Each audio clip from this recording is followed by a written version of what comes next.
What's up, everybody? This is Alex Christoforou with the Duran, and I'm here with Alexander Mercouris, editor-in-chief of the Duran. And today we're going to be taking a look at the Saudi journalist who has gone missing in Turkey.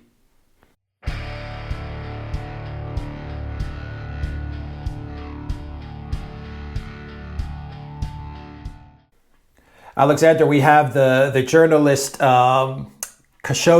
I think I'm saying it correctly. Jamal Khashoggi. He was a Saudi journalist, and he was in Turkey. Correct me if I'm wrong on any of these facts that I'm laying out. He was in Turkey and he has gone missing. We don't know if he's alive. We don't know how he disappeared. There's a lot of theories floating around from the Saudi side, from the Turkish side, from the Turkish police. Tell our viewers the backstory of what's going on first before we delve into some of your theories as to what's driving this story and why this journalist has disappeared. Right, now this is an absolutely extraordinary story, and in some ways a very revealing one about Saudi Arabia. Saudi Arabia being, of course, this great Gulf Saudi monarchy, which is so important to the world's oil supply and which is such a key ally of the United States. Anyway, Jamal Khashoggi is a dissident Saudi journalist. When I say he is a dissident, it's important to stress that he is not a supporter of the jihadi opposition in Saudi Arabia. He is a secular liberal. He wants reform of Saudi Arabia. He's not been arguing for the overthrow of the royal family. He wants to promote a certain kind of democracy in Saudi Arabia. Questionable how realistic any of that is. He lives in the United States. He writes mainly for the Washington Post. He's also written pieces for The Guardian. And he was somebody who was in opposition to Crown Prince Mohammed bin Salman, who is now the de facto ruler of Saudi Arabia.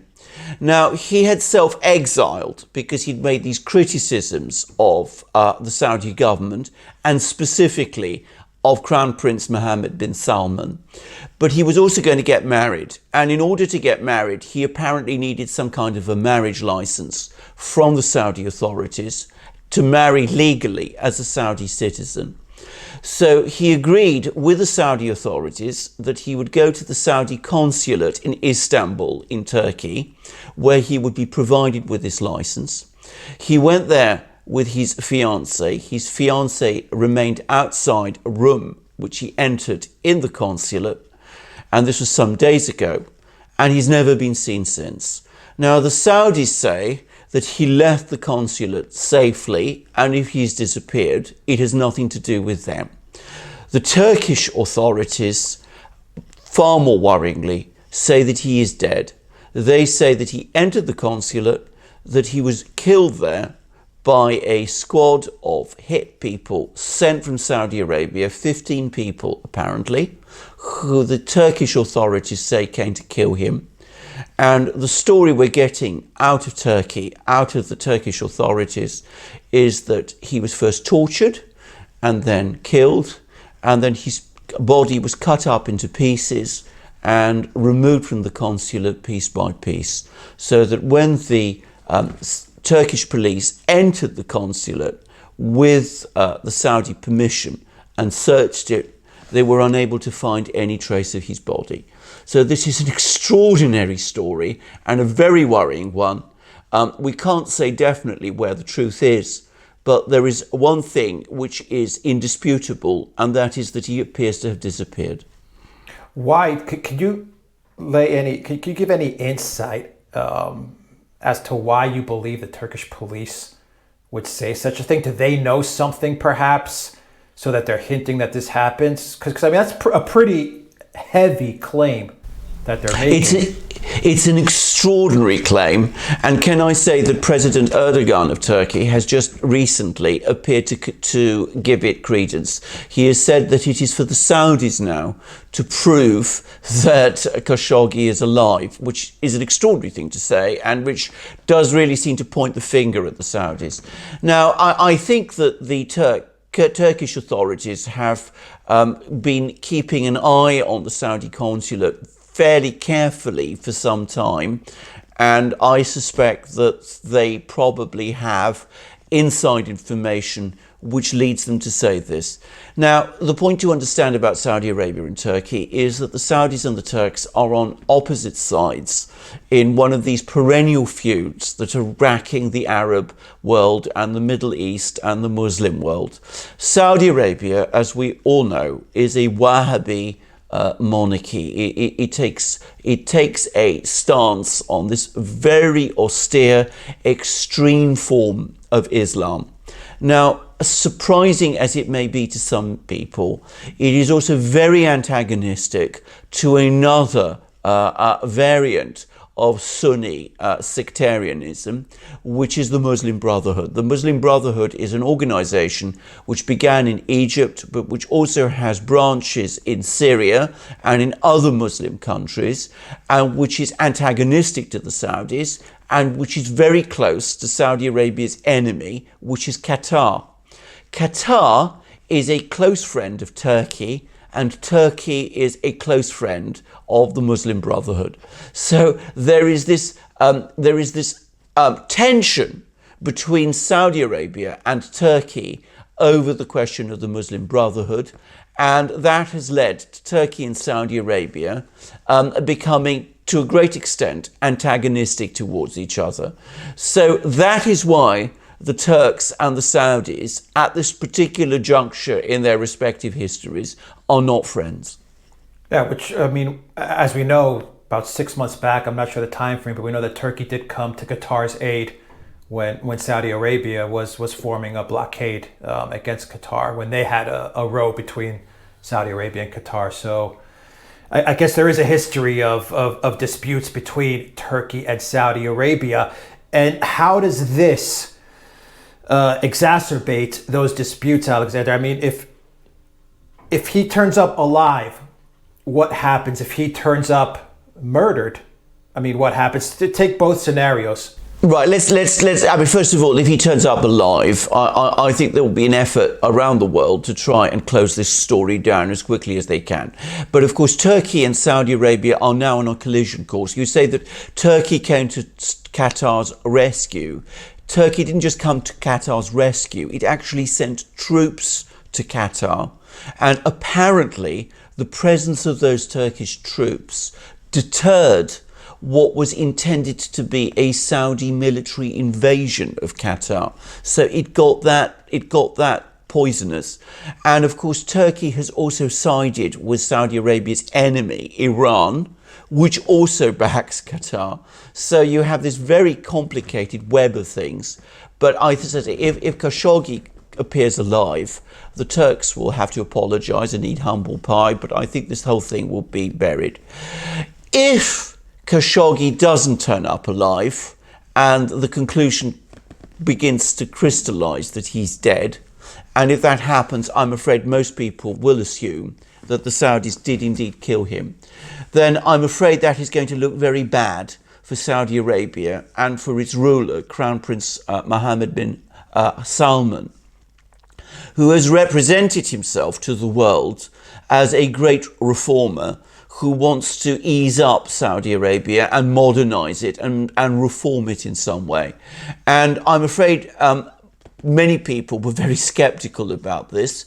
I was extremely skeptical about it right from the outset. In fact, I would invite our viewers to go to the Duran and find certain articles I wrote about Mohammed bin Salman, in which I said quite clearly that not only did he not appear to me to be any sort of Democrat, but that he came across to me as a reckless and violent young man. He's only 33, who is completely over his head and doesn't know what he is doing, and who has acted with considerable ruthlessness. And I think this event, if Khashoggi is indeed dead, is going to confirm that opinion for many people, And it's also going to confirm that opinion in Saudi Arabia itself, because there are many people in Saudi Arabia who don't like Khashoggi or didn't like a lot of what Khashoggi was saying. They're also very angry with Crown Prince Mohammed bin Salman because they see him as somebody who is very ruthless and very autocratic. And I think this will strengthen opposition to him even more. So I think that if Khashoggi is dead, then I think this could hasten the destabilization of Saudi Arabia itself. Yeah, I mean, the Middle East Eye read an article where they had an interview with a Turkish police officer who told them that the murder of Khashoggi was absolutely brutal. According to this Turkish police officer, they cut him up into 15 pieces. They saw him go into the consulate and he didn't come out. It seems to me that Turkey is either knows something or they're toying with Saudi Arabia. Which one, if you had to lay a bet on it, which one do you think it is?